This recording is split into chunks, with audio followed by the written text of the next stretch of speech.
Magandang oras po sa lahat ng ating mga kababayan. Meron po tayong pinaka-latest weather update sa magiging lagay ng ating panahon ngayong araw at update din tayo sa binabantayan nating LPA na malaking nakakaapekto sa mga kababayan natin lalo na sa hilagang bahagi ng ating bansa.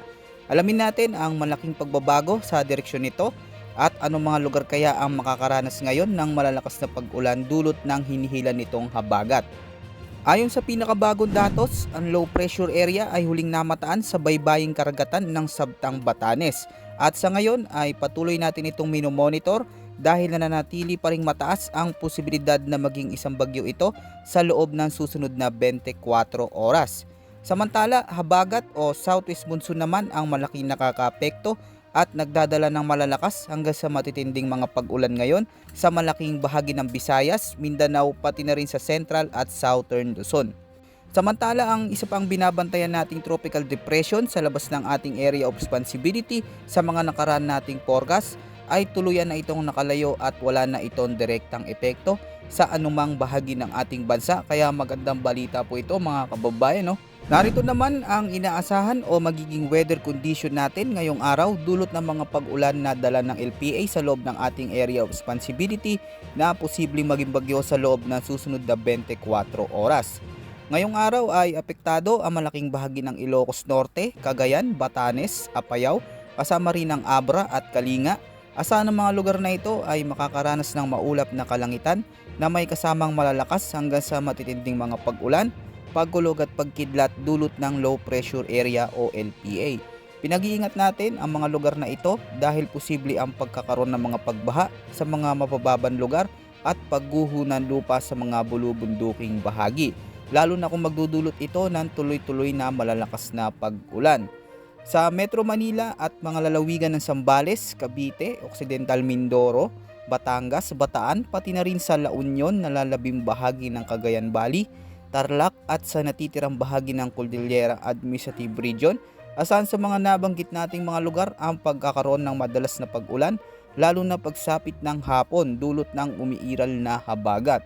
Dahil dito, maging alerto sa posibleng pagbaha at pagguho ng lupa lalo na sa mga mapababan lugar at bulubunduking bahagi. Samantala sa Western Visayas at iba pang bahagi ng Luzon, asahan naman na magiging maulap ang kalangitan na may mga kalat-kalat na pag-ulan, pagkulog at pagkidlat dahil pa rin sa epekto ng southwest monsoon o habagat. Sa natitirang bahagi ng ating bansa, asahan na makakaranas ng maulap hanggang sa maulap na kalangitan na may mga panandali ang pag-ulan na may pagkulog at pagkidlat dahil naman sa umiiral na localized thunderstorms. Pinag-iingat din natin ang mga kababayan sa malalakas na mga pag-ulan na maaaring magdulot ng pagbaha sa ilang lugar, lalo na kung may mga severe thunderstorms. Tulad ng ating laging paalala, huwag natin baliwalain ang mga banta ng biglaang pagbaha at pagguho ng lupa dulot ng mga malalakas na pag-ulan na ito.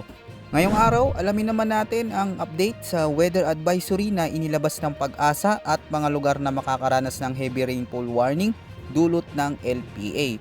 Sa Cagayan Valley, asahan ng 100 to 200 mm na mga pag-ulan ang pwedeng bumagsak dito. Samantala, 50 to 100 mm naman sa bahagi ng Batanes, Kalinga, Abra at sa may Ilocos Norte. Bukas naman, July 5, asahan na patuloy pa rin mararanasan ang malalakas na pag-ulan na posibleng umabot pa rin sa 50 to 100 mm dyan pa rin sa area ng Cagayan, Batanes, Apayao at sa may Ilocos Norte. Ngayon balik tayo sa patuloy nating binabantayan na LPA. Ngayong oras ay nananatiling mataas pa rin ang tsansa nito na maging ganap na bagyo sa loob ng susunod na 24 oras. At makikita nga natin mga kababayan sa ating weather animations na halos nababalot na nito ang malaking bahagi ng Pilipinas, lalo na dyan sa Hilagan Luzon ng makakapal na kaulapan at pinagsamang epekto ng habagat na hinahatak naman ng LPA o potensyal na bagyo na ito. Tatawagin itong bagyong Bising ng Pag-asa sakaling maging bagyo na ito sa mga susunod na oras. Kaya asahan po sa mga kababayan natin na patuloy itong magdadala ng mga malalakas na pag-ulan, lalo na sa buong hapon, particular dyan sa malaking bahagi ng Luzon. Tandaan po natin na posible pang magbago ang galaw nito o magiging direksyon nitong nagbabantang bagyo sa ating bansa. Kaya manatili po tayo mag-monitor sa mga susunod pa nating weather update ukol sa mga pagbabago nito at magiging direksyon ng potensyal na bagyo na ito. manatiling ligtas at maging alerto sa lahat ng oras, lalo na ngayon nakakaranas tayo ng sunod-sunod na maulang panahon. Yan muna ang ating pinaka-latest weather update at ulat panahon ngayong araw mga kababayan ko. Ito po ang inyong weather forecast ng bansa. Maraming salamat po at ingat po sa ating lahat.